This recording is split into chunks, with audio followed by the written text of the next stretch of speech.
नमस्कार. माझ्या ज्योती गोसावी नावाच्या धार्मिक आध्यात्मिक यूट्यूब चॅनलवरती आपणा सर्वांचे स्वागत आहे. लाईक करा, शेअर करा, सबस्क्राईब करा.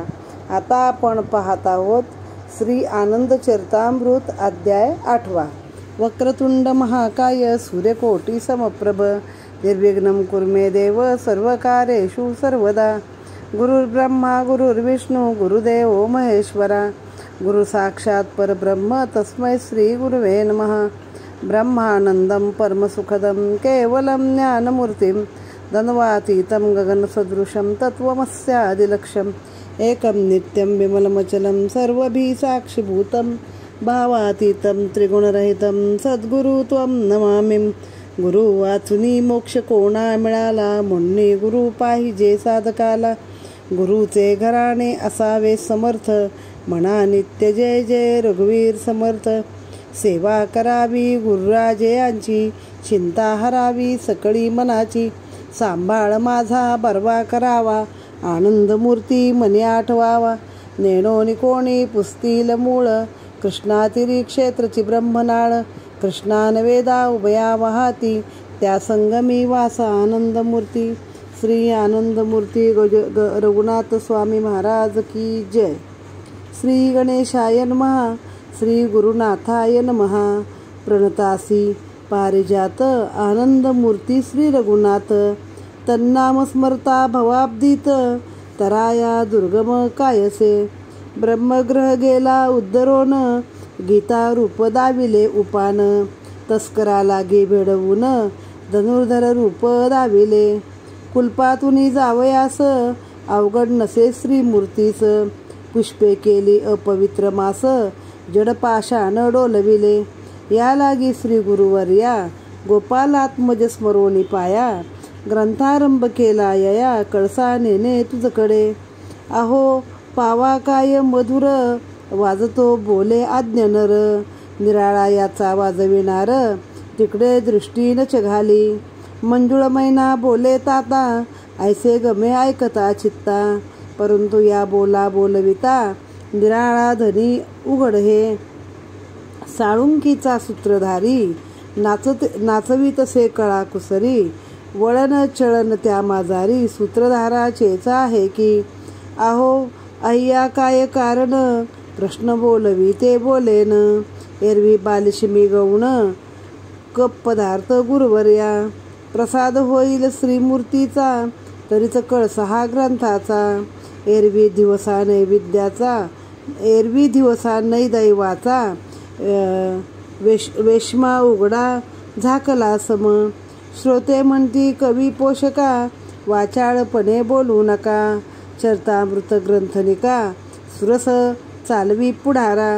जी जी प्रसाद म्हणून, स्वामी अंगरी युगी ठेवूनी मन. उन्मेष तुरुंग धुडकावून, चरितामृती धावडीला. कोणे एके अवसरी, जयराम स्वामी नाम केसरी. देहावसानी आयुष्यवारी, आटोन पडले कोरडे. ते काळी श्री रंगनाथ, गया श्राद्ध करावे हा हेत. गंगा स्नाना लागी त्वरित, जावया प्रस्थान पै केले. तै सांगलीस येऊन, घेतले आनंद मूर्तीचे दर्शन. महायात्रेचा केला प्रश्न, निघावे आमुचे संगती. महायात्रेच्या उद्देशी, निघोनी आलो तुम्हापाशी.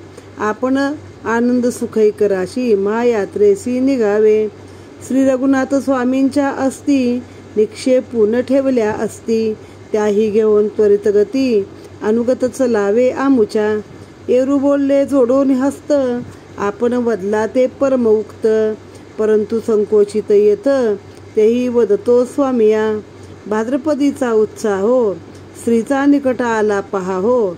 साहित्य सामुग्री निर्वाहो, मार्गी केवी होईल. उत्सव दिन न पडता व्यंग, सर्व परी घडावा सांग.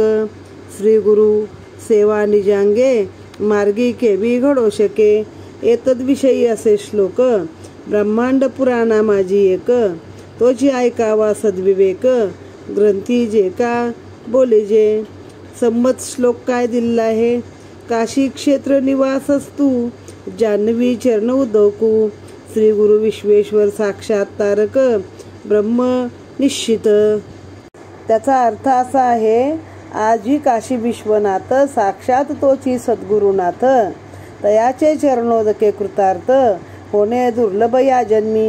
हे ऐकून मग त्या ते बोलले श्रीरंगनाथ, उत्साह सांग होणे येत व्यर्थ चिंता कासया. ज्यांच्या पुण्यतिथीचा दिन त्याची सांग करतील जाण, आता न करुणी व्यवधान शीघ्र प्रयाण करावे. श्री गणेशाय नमः. श्री गुरुनाथाय नमः. आनंदमूर्ती रघुनाथ स्वामी यांचे नाम म्हणजे कल्पवृक्ष आहे आणि या कल्पवृक्षाखाली बसल्यावर भवाब्दीत तरुण जाण्यासाठी अजून काही करण्याची गरज नाही. ज्यांच्या कृपाप्रसादे ज्या घरी ब्रह्मसंबंध होता ते घर मोकळे केले. तो ब्रह्मसंबंध तरुण गेला. चांबड्याच्या जोड्यांची भगवद्गीता करून दाखविली. पाठीमागे लागलेल्या चोरांना धनुर्धारी रूप दाखविले.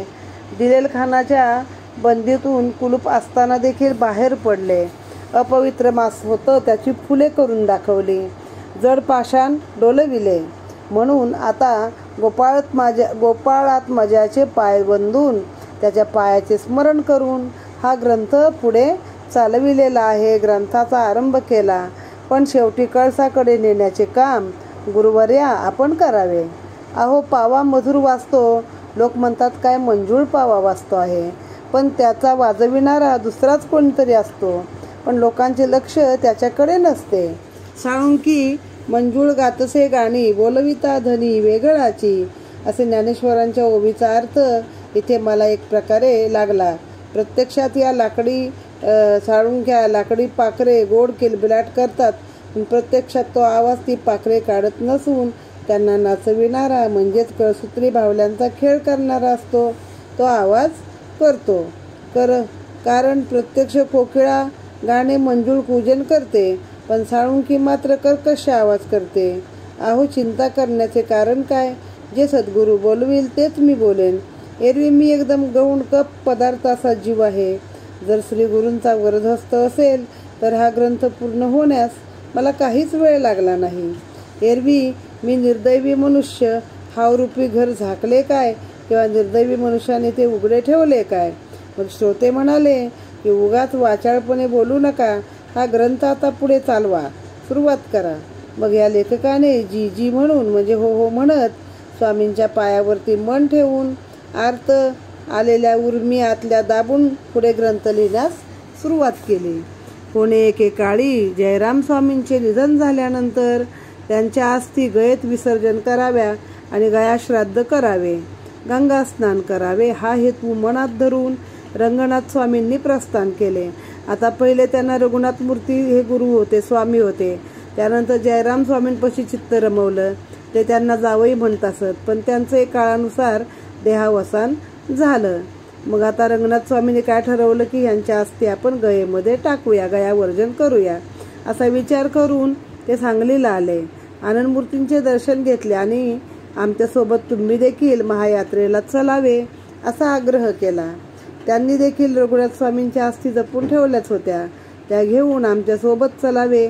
मग दोन्ही अस्थींचं आपण गयेमध्ये विसर्जन करू. त्यावर आनंदमूर्ती हात जोडून ते म्हणाले की तुम्ही बोललात ते अत्यंत योग्य आहे, पण एक अडचण आहे. स्वामींचा भाद्रपद महोत्सव म्हणजे रघुनाथ स्वामींच्या प्रयाणाचा जो दिवस आहे भाद्रपद महिन्यातला तो होणारा महोत्सव आहे, तो आता जवळ आलेला आहे. तर रस्त्याने सगळी साधन सामुग्री कशी काय जमा होईल? मग त्या उत्सवात काही खंड पडेल, काही विघ्न येईल, व्यंग येईल. माझ्या गुरुची सेवा कशी घडेल? काशी विश्वनाथ साक्षात माझे सद्गुरू आहेत, तर त्यांच्या चरणाचे तीर्थ हीच माझी गंगा आहे, किंवा ही गंगा हेच स्नान आहे. म्हणजे काय, माझे गुरु हेच काशी विश्वनाथ आहेत आणि त्यांच्या चरणामृताचं तीर्थ हीच माझी गंगा आहे, असं आनंदमूर्तींनी सांगितलं. ते ऐकून रंगनाथ म्हणाले, तू उत्सवाची व्यर्थ चिंता का करतोस? ज्यांची पुण्यतिथी आहे ते स्वामी त्या उत्सवाचे बघून घेतील. तू आता मनात काही विचार न आणता माझ्याबरोबर ती शीघ्रपणे निघावेस. मग श्री निकट वृंदावना येऊनी करती प्रार्थना, मागुती सांगली सजाना येऊन न मिले श्रीरंगा. रात्री निद्रा अवसरी सुज्ञा, दृष्टांती श्रीने अहो प्राज्ञा, यात्रेस जावया लागे आज्ञा, केली आनंद मूर्ती ते. सर्व करोनी तरतूद, प्रयाण असं झाले सिद्ध. जय श्री रघुनाथ या शब्दे, पाऊल टाकले बाहेरी. समागमे शुद्ध करोन, अस्ति कृष्णाजिनी वेष्टून. सवे रंगणात घेऊन, चालले महायात्रे ते. पंथक्रमीला किती एक, वस्तीस राहिले पाहिले देख. तया नगरी ब्राह्मण धनिक, वाडा घरही प्रशस्त. त्यास पुसोनी उभयमूर्ती, मध्याना लागे उतरले वस्ती. शिष्यमंडळी पाक निष्पत्ती, उद्योग करती आपुलाला. स्नान करुणी उभयता साधू, जप ध्यान संध्या विदू. पूजा सामग्री करून सिद्ध, आरंभ केला पूजे ते. श्रीपादुका तामनात, मलापकर्ष स्नान त्यात. पादुका धुवणी स्वस्थ चित्त, वस्त्रे निर्मळ पुसियेल्या. श्रीचे मलापकर्ष स्नानाचे, प्रांजळ तीर्थ श्रीचरणाचे. तामनात घेऊनी उदकाचे, जुगारिले स्वइच्छे. तया सावकाराची वनिता, असे ब्रह्मग्रह पीडिता. पडली अंगणी परमभ्रमिता, निचेष्टिता विस्मरणी. पहा केवढा चमत्कार, स्वामी अंगरी उदकाचा प्रकार. उदक एक बिंदू मात्र, अंगावर तिच्या उडाले. संबंध अंगी तिचे होता, सरसरुणी झाला बोलता. विस्मय ग्रहवासी समजता, झाला कौतुक पाहुणी. एरवी किती एक दिन, कष्ट भोगिले त्या स्त्रीने. मुक्त संबंध बाधेतून, होता मार्ग न दिसला. पिशाचे उपद्रव परिहारार्थ, बहुत यत्न केला व्यर्थ. हजारो रुपये द्रव्य खर्चून व्यर्थ, झाले यज्ञ विफळते. आनंदमूर्तीनी पादुका, स्नानाचे टाकले उदका. तिचा उदय काळ देखा, पूर्व भाग्ये पातला. या मागे तो पिशाच, बोलविता काही न बोलेच. स्मृतीहीन पाडणे साच, हाची स्वभाव तयाचा. आता तरी ये वेळी, बोलविता घर मंडळी. त्यासीन बोले परी स्वामी जवळी, लग बघा तो पातला. करोनी साष्टांग नमन, बोलू लागला आपण. याची या घरी माझे जाण, वास्तव्य असे बहुकाळ. याच्या कुळी कोणी एक, पुरुषे मारून मजला देख. मम द्रव्य हरता निष्टंक, पिशाच झालो त्या दुःखे. याची कुळीचा नाश, मागे म्या केला बहुवस. पुढे तरी या झाडास, मारणार होतो निश्चय. आपुले हातीचे तीर्थोदक, मजवरी पडता बिंदू एक. बुद्धीस झाला विवेक, हा तो प्रसाद गुरुवर्या. आता स्वामी आपल्या हाती, मुक्ती घेणे म्या निश्चिती. यास्तव देवा कृपामूर्ती, सनात केले पाहिजे. इतप्पर या दुष्ट योनीत, स्वामी नाही मी राहत. माझे रुपये 500, हा ग्रस्त देणे आहे. हे रुपये घेऊन, धर्मार्थ आपणा देईन. तितक्याने कृतार्थ होईन, इच्छा दुजी नसेजी. आपण हे द्रव्य घ्यावे, ब्राह्मण संतर्पण करावे. आपणा समक्ष मी स्वभावे, मुक्ती घेईन निश्चय.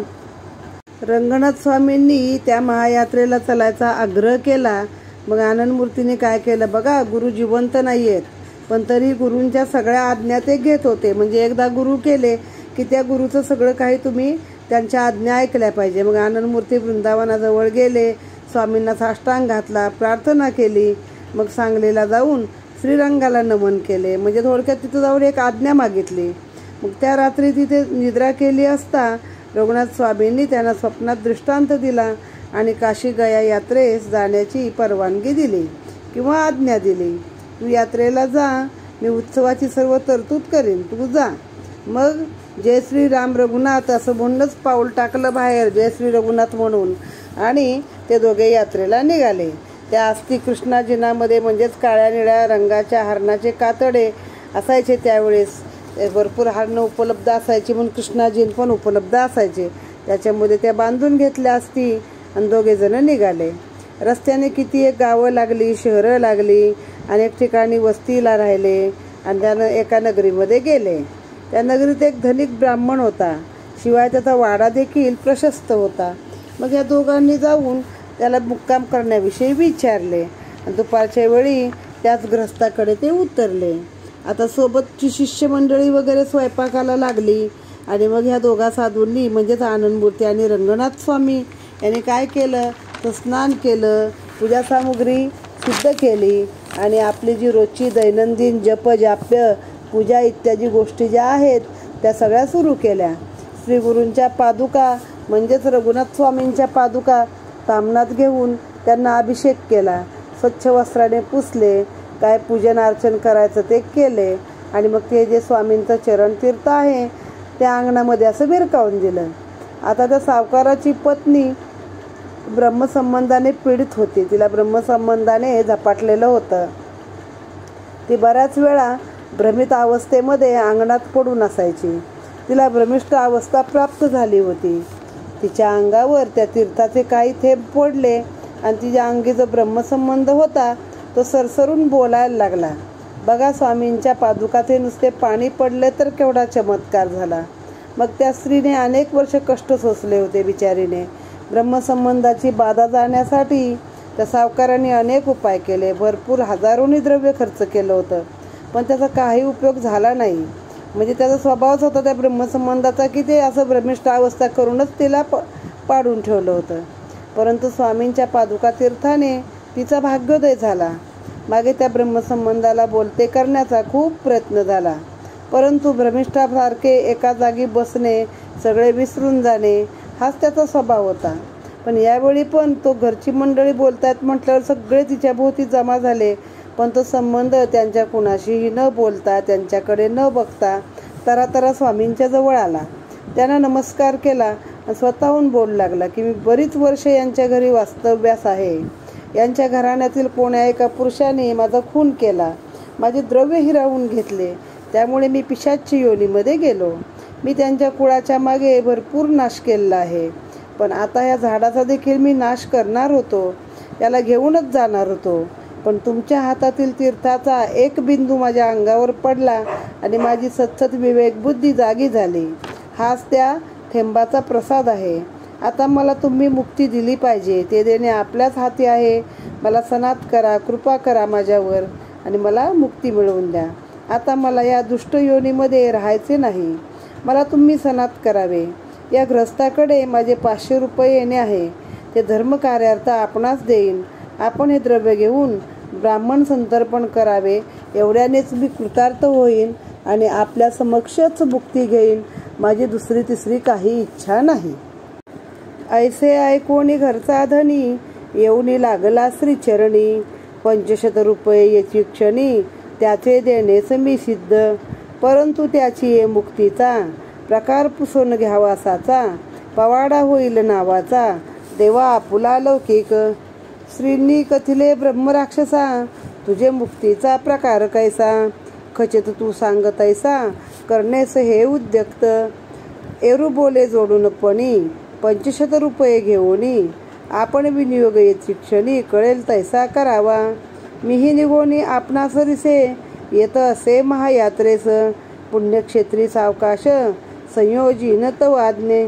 म्हणून श्रीचरणी सत्य ब्रह्मग्रहे घेतली शपथ. माझा उदय काळ यास्तव येत, आगमन झाले श्री गुरूंचे.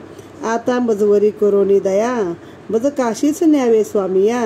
स्वर्धुनी प्रवाही श्री गुरुवर्या, मुक्ती द्यावी मज लागी. इतप्पर याची कुळी, बाधान होय कवने काळी. ऐसे उत्तर बद्धांजळी, सावकार ऐकतसे. त्याचे वेळी 500 रुपये आणते झाले तेत. तेव्हा स्वामी रंगनाथ पुसते झाले ब्रह्मराक्षसा. अरे तुझे हे द्रव्य आनंदमूर्तीने खर्चावे काय, की ब्राह्मण भोजन विधेय तुझं प्रत्यर्थ सांगपा. की त्यांची गुरूंची पुण्यतिथी भाद्रपदीची, तया ब्राह्मण संतर्पणाची सामुग्री करावी ते सांग. विनय बोले तो संबंध, उत्साह माझी ब्रह्मवृंद. तृप्त होता ते आनंद, मजला वाटेल श्री गुरु. अवश्य या श्रीचे उत्साही, खर्चिता असंतोष नाही. कैसेही ब्रह्मार्पणी पाही, विधी योजिये द्रव्य हे. रंगनाथ म्हणे आनंदमूर्ती, तुम्हास चिंता पडली होती. पुण्यतिथीस कोणती युक्ती, सांगा केवी हो शके. त्याच लागी श्री गुरुनाथे यजमान उभा केले येथे. धैर्य संग त्यजोन व्यर्थ, कासा विसी न करणे. हाची बोलग्रस्त मंडळी ऐकते झाले तयवेळी. विनविते झाले बद्धांजली. उत्साह येते ती संपादिजे. न्यून्य पडेल जो पदार्थ पूर्ण करू जी यथार्थ. अनुद्विग्न करो निचित्त सिद्धीसने हवी कामना. अनुउद्विग्न म्हणजे उद्विग्न करू नका, चांगलं संतोषून तुमची कामना सिद्ध करा. ऐसे बोलून तो महानुभव गृही राहून घेतले सर्व. सर्व सामुग्री स्वयंमेव पूर्विता झाला सार्थपतो.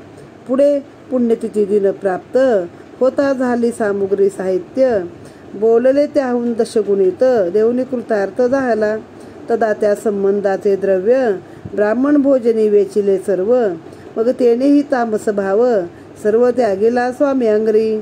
उपद्रव घरचा सोडला मनोभावे संतुष्ट झाला. आदर्श रूप राहिला श्रीचरणा सन्निध. ब्राह्मण रूप स्वामीपाशी येऊनी लागे चरणासी. म्हणे माझी इच्छा जैसी तैसेची स्वामी करजेल. आता स्वामी मुक्ती देणे हेच वाहतसे अंतःकरण. तुझी कामना याविन नसे आपणा श्रीवर्या. मग तया नगरीतून संबंधासह वर्तमान. वाराणसी लागून जाते झाले महात्मे. संबंध बोले श्री गुरु ते. त्या ब्रह्मसंबंधाचं आणि आनंदमूर्तींचं संभाषण तो घराचा स्वामी त्या बाईचा गर्दनी ऐकतच होता. तो म्हणाला, मी 500 रुपये आता लगेच द्यायला तयार आहे, पण हा मुक्ती कशा प्रकारे घेणार तो प्रकार विचारून घ्यावा, त्याने तुमचा नाव लौकिक होईल. मग आनंदमूर्तींनी त्या बाबाला विचारले, बाबा रे, तू मुक्ती कोणत्या प्रकारे घेशील?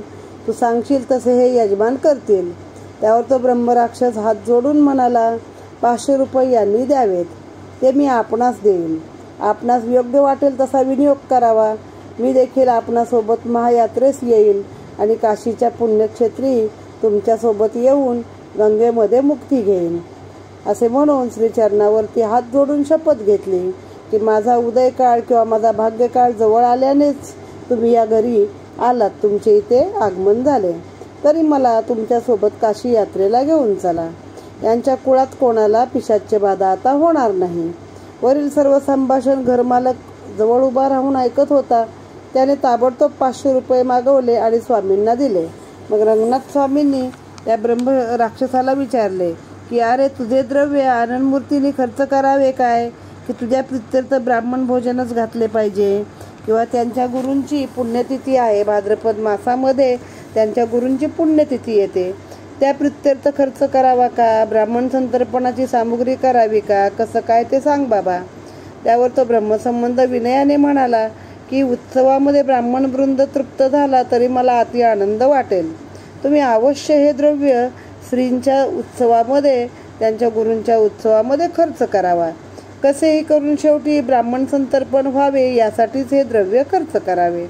मग रंगनाथ म्हणाले आनंदमूर्तींना की तुम्हाला चिंता पडली होती ना गुरुमाऊलींच्या उत्सवाची, तर बघा, गुरूंनीच आपली व्यवस्था लावून घेतली आहे आणि त्यांनीच येथे यजमान उभा केला, तर तुम्ही आता इथे द्रव्य उभे करण्यासाठी कासावीस होण्याची गरज नाही. हे बोलणे घरमालकांनी ऐकले आणि ते म्हणाले, इथेच उत्सव करा, काही जे कमी जास्त पडेल ते सगळं मी देईल, असा हात जोडून विनंती केली. आपण भरून काढू कमी जास्त असेल ते, आणि सर्वांना तिथे ठेवून घेतले. पुढे भाद्रपद मास आला, स्वामींची पुण्यतिथी आली. मग यजमानाने सगळी उत्सवाला लागणारी सामुग्री अगदी सांगितल्यापेक्षा पण 10 पटीने जास्त पुरविले आणि त्या ब्रह्मसंबंधाचे सर्व ऋण देखील 500 रुपये जे होते ते पण दिले. मग ते संपूर्णपणे ब्राह्मण भोजनासाठीच खर्च केले किंवा लोकांच्या जेवणासाठी तिथल्या खर्च केले. मग तो संबंध देखील थोडासा निवळला. त्याने आपला जो तामस भाव होता, रागिष्टपणा होता, तो सद्गुरूंच्या पायी सोडला.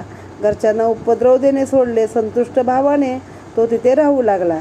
तो आदर्श रूपाने सतत स्वामींच्या सोबत राहत होता आणि मग कधी ब्राह्मणाच्या रूपाने स्वामींपाशी गेला, त्यांची सेवा करायचा आणि म्हणाला, माझी एकच इच्छा आहे आता स्वामी, तुम्ही करतील ते मला सगळं मान्य आहे, पण मला आता मुक्तीची इच्छा आहे, दुसरे काही मागणे नाही. मग ते सर्वजण त्या संबंधासह काशी क्षेत्री आले. मग तो म्हणाला, स्वामी, आता मुक्तीची उत्कंठा लागली आहे. मला त्या संबंधाला घेऊन मग ते गंगा तीरी आले. तेथे काही ब्राह्मण होते, ते देखील हे सर्व कार्य पाहत होते. त्यांना बोलावून त्या ब्रह्मसंबंधाबाबत सगळ्या घटना सांगितल्या. मग ते सगळे मिळून नदीजवळ पातले. त्या ब्राह्मणरूपी संबंधाने सर्वांना नमस्कार घातला. आनंदमूर्तीने त्याला मुक्तोद्भव असा आशीर्वाद दिला. जा, मुक्त हो असे सांगितले. त्याबरोबर तो पाण्यामध्ये शिरला आणि मुक्त झाला. आता स्वामी मुक्ती देणे हेची वातसे अंतःकरण, दुजी कामना याविण नसे आपण श्रीवर्या. मग त्या नगरीतून संबंधासह वर्तमान वाराणसी लागून जाते झाले महात्मे. संबंध बोले श्री गुरु ते मुक्ती उत्कंठा सेभवत. मग त्या संबंधासहित गेले देवधुनी तीरा. देवधुनी किंवा स्वरधुनी म्हणजे गंगा. तेथे कोणी शिष्ट ब्राह्मण असणार असं बोलावून त्या सकतीले वर्तमान साध्यंत त्या संबंधाचे. शिष्ट ब्राह्मण म्हणजे इथं शिष्टपणा हा अर्थ नाही बरं. तर शिष्ट म्हणजे सगळ्या बाजूने ह्या गोष्टी माहीत असणारा, मंत्रवेद येणारा, तिथं हे विधी करणारा असा जो कोण ब्राह्मण असतील त्यांना हे सगळे वर्तमान सांगितलं. त्या सकतीले वर्तमान साध्यंत त्या संबंधाचे. तेही पातले गंगातीरी संबंध ब्राह्मण वेशधारी. श्री स सर्वा नमस्कारी आज्ञा दिजे म्हणतसे. मुक्तो भवायसी अक्षरे वदते झाले विप्रेश्वर. तया सरसा तो खचर स्वर्धुनी माझी संचरला. येणे प्रकारे ब्रह्मराक्षस श्री कृपे गेला मुक्तीस.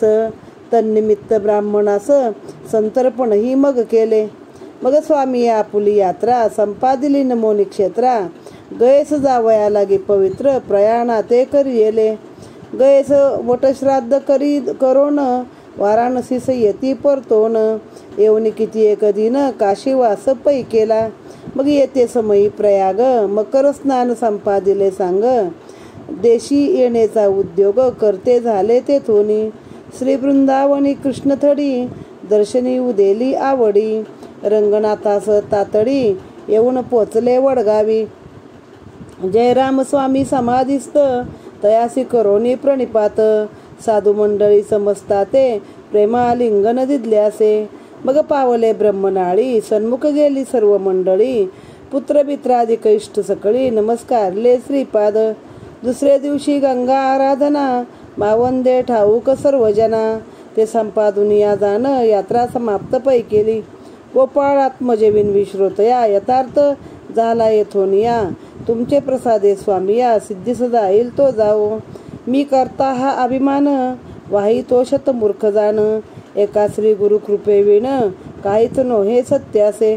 असो त्याविण काय काज मी अल्पमती बालिश सहज. आता संत चरणास निज नमस्कार साष्टांग घालितो. इति श्री आनंद चरितामृत बापानंद विरचित. श्रवण करोत साधू संत.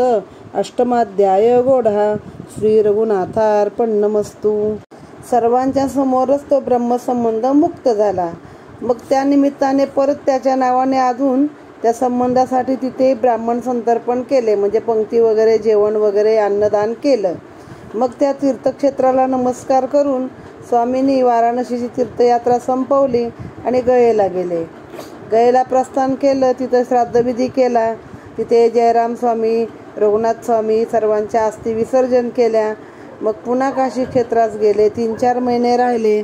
त्यानंतर भाद्रपदात गुरूंची पुण्यतिथी केली आणि जानेवारीमध्ये मकर संक्रांती पर्वाला प्रयाग येथे स्नान केले.